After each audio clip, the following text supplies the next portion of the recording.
और इस वीडियो को बनाने का मकसद ही ये है कि देखिए जो लापरवाही हमसे हुई है वो आपसे ना हो। तो दोस्तों एक्चुअल में हुआ क्या था कि जैसे मैंने पिछली वीडियो में बताया था आपको कि हमारी MS 985 कंबाइन हार्वेस्टर का जो इंजन माउंट का फ्रेम होता है उसका बेल्डिंग छूट गया था। तो वो पत्ते गिर करके उसमें डीजल में भीग गए थे। तो जब वो भीग गए तो क्या हुआ कि इतना ध्यान बेल्डिंग वाले भाई ने भी नहीं दिया और हमने भी ध्यान नहीं दिया। उसमें क्या हुआ कि जब वेल्डिंग की मशीन लगाई तो जब वो एरिया गर्म हुआ तो उस डीजल के में पत्तों ने आग पकड़ ली और वहां पर बहुत तेजी से आग जो है इंजन पर लग गई। जैसे मशीन कहीं चल रही है, मान लो खेत में चल रही है और स्मेल आ रही है तार जलने की या कोई चीज की, तो ये चीजें भी बहुत ध्यान देने की जरूरत है कि कहीं से स्मेल आ रही है तो फौरन रोक दो मशीन, पहले देखो कि कहां से तार जलने की बदबू आ रही है। इंजन का भी पूरा ध्यान रखने की जरूरत है, इंजन कहीं ज्यादा हीट तो नहीं हो रहा है। उस लॉक के टूटने से पूरा कटर ही नीचे गिर गया तो इससे भी बड़ा हादसा हो सकता था। मान लीजिए कोई इसके नीचे होता या आसपास वहां कोई खड़ा होता तो ये बड़ा हादसा हो सकता था, किसी की जान भी जा सकती थी। तो ये चीजें होती हैं। तो दोस्तों आप देख रहे हैं मेरा यूट्यूब चैनल ऑलराउंडर रामपुरी।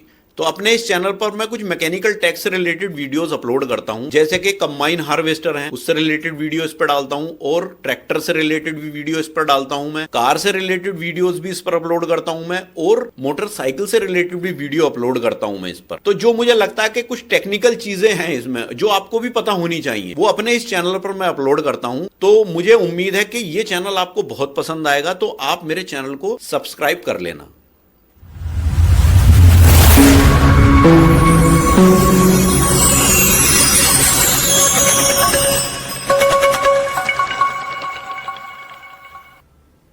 तो दोस्तों आज की इस वीडियो में जो हम बात करने वाले हैं, देखिए वो भी कंबाइन हार्वेस्टर से रिलेटेड ही बात करने वाले हैं। तो दोस्तों आज का ये वीडियो जो है हमारा वो एक तरह का ये अवेयरनेस वीडियो है। आपको मतलब ये चीज पता होनी चाहिए और ये लापरवाही भी आपको नहीं बरतनी चाहिए जो हमारे साथ हुआ। तो दोस्तों जैसा आपने टाइटल में ही देख लिया होगा कि आग लग गई कंबाइन हार्वेस्टर में। तो ये हादसा जो है वो कैसे हुआ, आज इससे रिलेटेड ही डिटेल से बात करेंगे इस वीडियो में। तो देखिए वीडियो में जो है वो लास्ट तक बने रहें। तो सबसे पहले तो मैं देखिए आग लगने का कारण बताऊंगा जो हमारी लापरवाही की वजह से हुआ। और इस वीडियो को बनाने का मकसद ही ये है कि देखिए जो लापरवाही हमसे हुई है वो आपसे ना हो। तो दोस्तों एक्चुअल में हुआ क्या था कि जैसे मैंने पिछली वीडियो में बताया था आपको कि हमारी MS 985 कंबाइन हार्वेस्टर का जो इंजन माउंट का फ्रेम होता है उसका बेल्डिंग छूट गया था और जिसकी वजह से जो है इंजन टेढ़ा हो गया था, तो वो चल भी नहीं पा रही थी मशीन। तो देखिए उसे बेल्डिंग को जुड़वाने के लिए, उस पर मतलब बेल्डिंग कराने के लिए हमें मशीन को ले जाना था दूसरी जगह पर, जहां पर भाई खेत में तो बेल्डिंग होगा नहीं, तो या तो फिर वेल्डिंग मशीन लानी पड़ती हमें। हमारे पास वेल्डिंग मशीन नहीं है, लेकिन मोस्टली कंबाइन हार्वेस्टर वाले वेल्डिंग मशीन रखते हैं, लेकिन हमारे पास नहीं है, तो हमें फिर मशीन ले जानी पड़ रही थी। तो हम वो मशीन ट्रैक्टर से खिंचवा करके लेके गए दुकान पर वेल्डिंग वाले की। तो देखिए इतना ध्यान किसी ने नहीं दिया कि वेल्डिंग करने से पहले या वेल्डिंग करते हुए हमें ये सब दिमाग लगाना चाहिए कि वेल्डिंग हमें कर रहे हैं तो इससे ये चीज गर्म भी होगी। तो एक्चुअल में हुआ क्या कि देखिए जब वेल्डिंग करने के लिए उस पे भाई ने अपना वेल्डिंग का पूरा सिस्टम तैयार करके जब उस पे लगाया तो अचानक से एकदम से आग लग गई। तो वो आग कैसे लगी, देखिए कंबाइन हार्वेस्टर का जो इंजन जहां पर रखा हुआ होता है तो आपने देखा होगा कि कहीं कहीं से लीकेज वगैरह होकर के वहां पर डीजल हो जाता है बहुत सारा। तो क्या होता है जैसे कभी पंप लीक कर गया, कहीं कुछ हो गया, कभी कोई चीज लीक कर गई, कोई पाइप फट गया, तो ऐसे क्या होता है कि वहां पर डीजल रहता ही है। ज्यादातर कंबाइन हार्वेस्टर में देखा होगा कि डीजल वहां पर देखने को मिलेगा, इंजन के एरिया में जो इंजन का कंपार्टमेंट होता है उसमें डीजल होता ही है पड़ा हुआ। तो हुआ क्या था कि देखो मशीन जो है वो पेड़ों वगैरह में कटाई करी थी मशीन ने, तो पेड़ों के जो पत्ते होते हैं वो मशीन पे गिरे हुए थे इंजन की जगह पर जहां इंजन रखा हुआ होता है।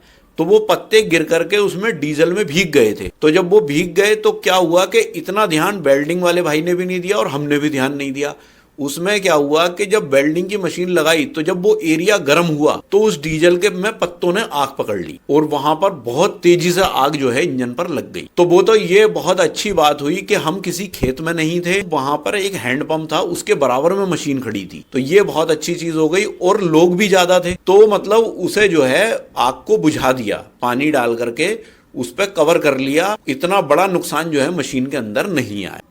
तो दोस्तों अगर आप किसी भी कंबाइन हार्वेस्टर की कीमत, उसका टेक्निकल स्पेसिफिकेशन और जो इसके जो पार्ट्स होते हैं अगर आप उन्हें खरीदना या देखना चाहते हो तो एक वेबसाइट का लिंक मैंने डिस्क्रिप्शन में दे रखा है, ये इतनी बढ़िया वेबसाइट है, आपको सारे पार्ट्स के प्राइस भी देखने को मिल जाएंगे। आप कोई सा भी पार्ट्स इस पर देख सकते हो, कंबाइन हार्वेस्टर क्या और भी चीजों का। तो ये इतनी अच्छी वेबसाइट है, आप उस पर क्लिक करके देख सकते हो।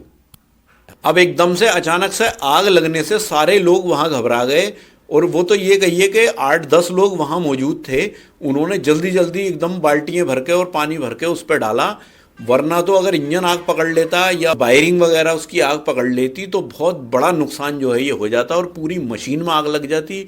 और ये इतनी सी लापरवाही की वजह से बहुत बड़ा नुकसान जो है हो सकता था। तो कभी कभी ये चीजें ऐसी हो जाती हैं कि हमारा दिमाग उस तरफ जाता नहीं और ऐसे हादसे हो जाते हैं अचानक में। तो इसमें ये चीज बहुत ही केयर करने की जरूरत है। अगर आप कोई भी स्टेप कंबाइन हार्वेस्टर पर ले रहे हो कि हम अब ये कर लें या ये कर लें, तो उसके सारे आगे पीछे की चीजें सोच लो पहले ही। मान लीजिए जब आप वेल्डिंग करने के लिए चालू हुए तो आपको ये सोचना चाहिए कि ये इतना एरिया गर्म भी होगा और यहाँ ऐसी कोई जलने की चीज ना हो जिसमें आग लग जाए या आग पकड़ ले। तो ये मिसहैपनिंग जो है हो जाती हैं, इसलिए बहुत ही ध्यान रखने की जरूरत है। और बड़ी चीज है, इसमें कोई भी लापरवाही नहीं बरतनी चाहिए। तो मेरा तो सभी भाइयों से ये कहना है कि देखिए, कोई भी कंबाइन हार्वेस्टर में आप काम कर रहे हो तो उसे बहुत ही केयरफुली करने की जरूरत है। कभी भी कहीं भी, जैसा मान लीजिए आप चला ही रहे हो तो ऊंचे नीचे में, रास्तों में बहुत हिसाब से निकालने की ज़रूरत है, या बिजली के तार हैं कहीं या कुछ हैं, तो ये सब चीज़ें सोचने की, जल्दीबाजी कहीं ना करें। ये काम ऐसा है, इसमें जल्दीबाजी ना करें, सोच समझ कर काम करें। जैसे मशीन कहीं चल रही है, मान लो खेत में चल रही है और स्मेल आ रही है तार जलने की या कोई चीज़ की, तो ये चीज़ें भी बहुत ध्यान देने की ज़रूरत है कि कहीं से स्मेल आ रही है तो फ़ौरन रोक दो मशीन, पहले देखो कि कहां से तार जलने की बदबू आ रही है। इंजन का भी पूरा ध्यान रखने की जरूरत है, इंजन कहीं ज्यादा हीट तो नहीं हो रहा है। कभी इंजन हीट हो रहा है, गर्मी फेंक रहा है, इंजन पे भी गर्मी की वजह से आग लग सकती है। ये भी होता है। देखिए, जैसे मैंने बताया कि पत्ते वहां पर थे और डीजल में डूबे हुए थे, अगर मान लीजिए हीट होकर के इंजन में से कोई चिंगारी या कुछ निकल के उसमें आग पकड़ ले तो ये भी हादसा हो सकता है इससे भी। और गेहूं के सीजन में तो बहुत ही ज्यादा केयर करने की जरूरत है, क्योंकि गेहूं का सीजन जो होता है उसमें गेहूं इतना सूखा होता है कि वो बिल्कुल हल्की सी भी चिंगारी को पकड़ लेता है। तो जैसे कि गेहूं वगैरह में दाब लगाते हैं, दाब लगाने में भी आग लग जाती है मशीन में। दाब भी बहुत केयर रखनी चाहिए, दाब भी हिसाब से लगानी पड़ती है, क्योंकि इसमें भी ध्यान रखने की ज़रूरत है। किसी अनाड़ी आदमी को मशीन पर ना बैठाएं चलाने के लिए, कभी उसने दाब ज़्यादा कर दी, उससे आग लग गई, तो ये देखिए आपके नुकसान इससे हो सकते हैं, बहुत बड़े नुकसान हो सकते हैं। तो दोस्तों, मैंने कुछ कंबाइन हार्वेस्टर के पार्ट्स वगैरह जो हैं, जैसे एडब्ल्यू यूरिया है, या आप टूल बॉक्स लेते हो, या ग्रीस की बाल्टी लेते हो, जो भी कंबाइन हार्वेस्टर में जो चीज़ें यूज़ होती हैं, तो देखिए मैंने उसका ऑनलाइन अगर आपको परचेस करनी है, कभी कभी क्या होता है किसी एरिया में आप फंस जाते हो, वहां पर आपको दुकान नहीं मिलती या कुछ नहीं है, तो इस तरह की चीज़ें आप ऑनलाइन भी मंगा सकते हो। तो मैंने कुछ अमेजन से ये चीज़ें आप खरीद सकते हो, मैंने उसके लिंक जो है डिस्क्रिप्शन में दे रखे हैं, आप वहां से क्लिक करके खरीद सकते हो। तो देखिए, बड़ा व्हीकल है और बहुत सारे सिस्टम इसके अंदर आपको देखने को मिलते हैं। भाई इतने ज्यादा सामान है इसके अंदर, तो उसमें सारे के सारों पे ही आपको ध्यान रखने की जरूरत है और हर चीज को केयरफुली करने की जरूरत है। और कुछ ना कुछ तो होता ही रहता है, कंबाइन हार्वेस्टर जब चलती है कुछ ना कुछ टूट फूट होती ही रहती है, कभी कुछ हो जाएगा, कभी कुछ हो जाएगा, कभी कुछ हो जाएगा। तो इस चीज के लिए तो तैयार रहें और इसकी टेंशन भी ज्यादा ना लें। ये एक रूटीन वर्क है, इसमें काम आपको करते ही रहना है, ऐसे ही होता रहेगा, सही करते रहेंगे, फिर चलाते रहेंगे। लेकिन बस ध्यान देने की जरूरत है आपको कि हम ऐसा करेंगे तो ये दिक्कत आ सकती है, ये चीज सोच करके चलें पहले ही। और कभी कभी छोटी छोटी चीजों से बड़े बड़े हादसे हो जाते हैं। जैसे ये बहुत छोटी सी चीज थी, लेकिन इससे बड़ा हादसा भी हो सकता था। जैसे एक छोटी सी चीज से बड़ा नुकसान कैसे हो जाता है, जैसे मैं बताऊं, हमारी जो मलकीत है उसका क्या है कि सिर्फ एक कटर का जो लॉक होता है, लॉक जो कटर को रोकता है ट्रॉले पर, उस लॉक के टूटने से पूरा कटर ही नीचे गिर गया। तो इससे भी बड़ा हादसा हो सकता था। मान लीजिए कोई इसके नीचे होता या आसपास वहां कोई खड़ा होता तो ये बड़ा हादसा हो सकता था, किसी की जान भी जा सकती थी। तो ये चीजें होती हैं, इसमें लापरवाही नहीं बरतनी चाहिए। एक छोटे से लॉक के टूटने से पूरा कटर नीचे गिर गया, तो उससे क्या है कि देखिए बड़ा नुकसान तो नहीं हुआ, लेकिन हो भी सकता था। तो कहने का मतलब यह है कि देखिए बहुत छोटी छोटी चीजें, सभी पे ध्यान रखना बहुत जरूरी है, लापरवाही ना बरतें। मान लीजिए एक कटर का लॉक हमारा खराब था, अब हम उसे पहले ही देख लेते तो उसे बदल देते। एक पहले से टूटा हुआ था, एक पे चल रही थी, तो वो दो लॉक में से एक जब टूट गया तो एक वैसे भी नहीं संभाल पाएगा, तो वो हमें पहले ही करना था चेंज, लेकिन हमारी लापरवाही की वजह से कटर भी नीचे गिर गया। तो ये चीजें होती हैं, इसमें छोटी छोटी चीजें होती हैं और सभी बहुत इंपॉर्टेंट चीजें होती हैं। तो दोस्तों इससे रिलेटेड अगर आपकी कोई भी क्वेरी है या कोई भी सजेशन है तो आप मुझे कमेंट बॉक्स में कमेंट कर सकते हो। तो दोस्तों आई होप कि ये वीडियो मेरा आपको बहुत पसंद आया होगा, और अगर ये वीडियो मेरा आपको पसंद आया तो प्लीज वीडियो को लाइक करें, ज्यादा से ज्यादा शेयर भी करें, और अगर आप मेरे चैनल पर नए हैं तो प्लीज चैनल को सब्सक्राइब करें। तो मिलते हैं इसी तरह के किसी नेक्स्ट वीडियो में, तब तक के लिए थैंक यू, बाय।